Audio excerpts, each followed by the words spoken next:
Hey guys, before we get into today's video, just wanted to give you all a heads up that there are going to be spoilers in this video. If you have not played Death Stranding, viewer discretion is advised because I tell all the spoilers. Spoilers are muck.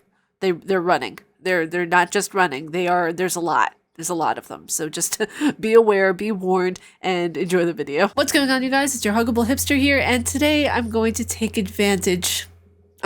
full advantage of fangirling. I don't often do this. I don't often fangirl about a game because as a reviewer, I need to be able to be excited yet neutral when it comes to a lot of the games I review. But today, I'm gonna let the fangirl loose. I'm going to let myself be fully immersed and excited about a topic, and that topic is Death Stranding. I think we all know and understand by now that Death Stranding is not a walking simulator, so if I see any of those comments, I'm gonna hit you with the sarcastic backhand. It's not a walking simulator. A walking simulator would signify that you are purely and simply just walking. You are not just walking in Death Stranding. You are climbing terrain. You are exploring stories and motif points that are completely heart-wrenching and will make you cry. I guarantee it. If you don't cry during Death Stranding, I'll just assume that you have no emotion or feeling whatsoever. That's not true, but I will question you. This game also incorporates the theme of feeling left behind and understanding one's mortality and life in a nutshell. There was a lot of stuff that I covered in the review that I did for Death Stranding that I'm probably going to reiterate again, so if you've heard this somewhere before, you've probably heard it in my review for Death Stranding as well. Kojima and his team do a fantastic job at utilizing the perfect contradiction, a world that feels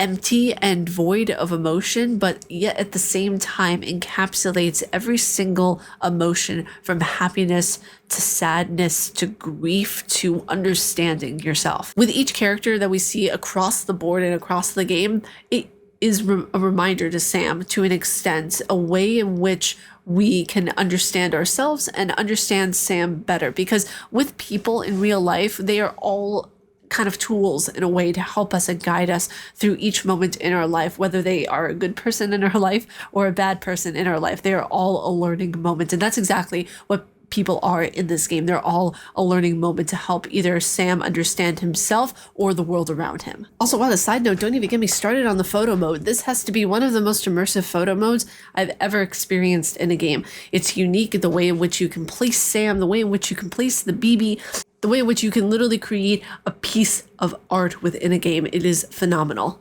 This is something I utilized in my article, but repatriation is to be able to return to life after death. When a person dies, their soul is sent to the seam. Someone who is a repatriate has the ability to guide their soul in the seam by following the strand, ultimately bringing themselves back to life if succeeded.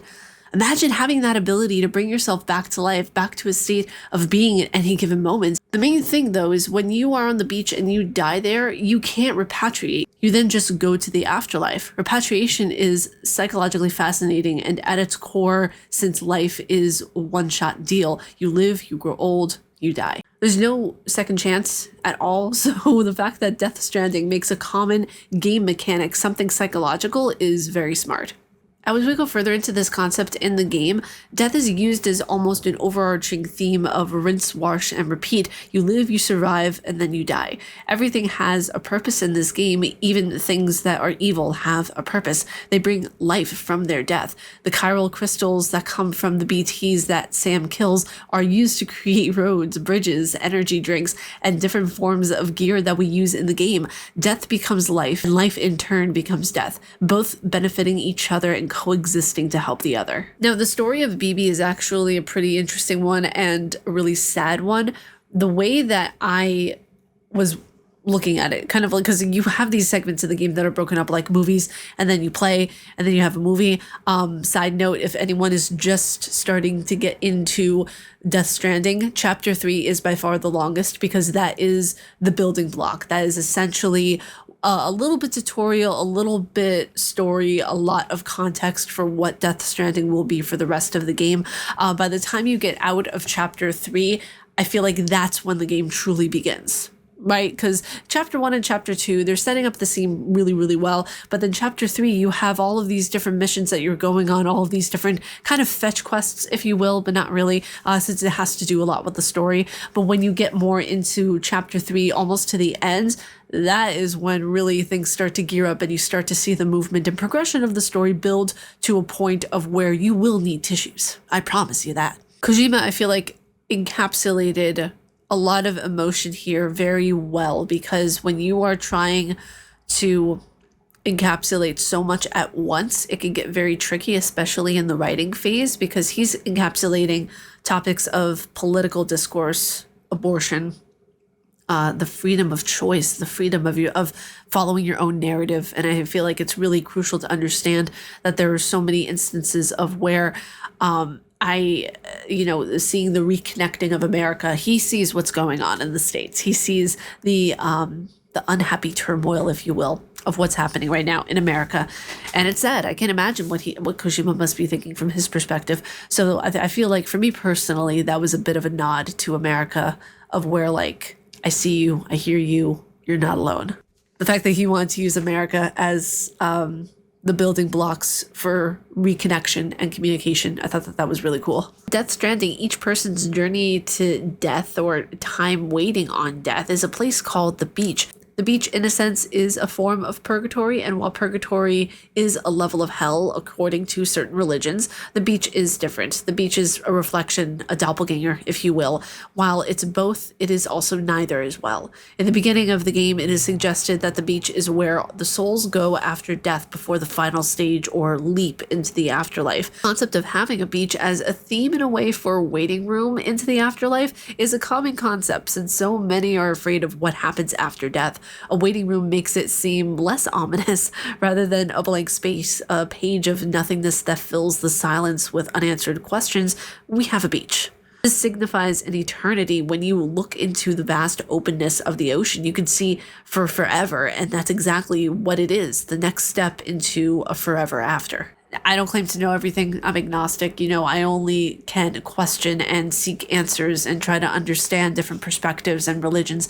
But when it comes down to it, it is very beautifully crafted how this motif of the afterlife is done, and how the waiting room for the afterlife is been constructed. Because when you think of death, you don't think of something pleasant, you think of an ending, right? But with this, it's a little more positive. It's a little more like, oh, okay, this is rather peaceful instead of ominous and creepy and filled with reapers. So I love this game so much. It's so incredible. It's so wonderful to be able to discuss this and completely fangirl about it, because it's one game that I would put in my top 3 favorite games. Bloodborne is first, then Death Stranding, and then Cyberpunk 2077. Those are my main top 3. I know someone's going to say, but what about Resident Evil? What about all that?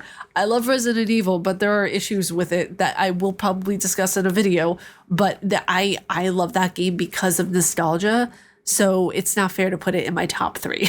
Like everything in life, changes happen. And with that change, we are seeing more complex works come from Kojima. In order to create a better future, you can't dwell on the past. If we can take away anything from this game and Kojima's message, it's that everyone has a different beach. Your beach, your death is special because it is you.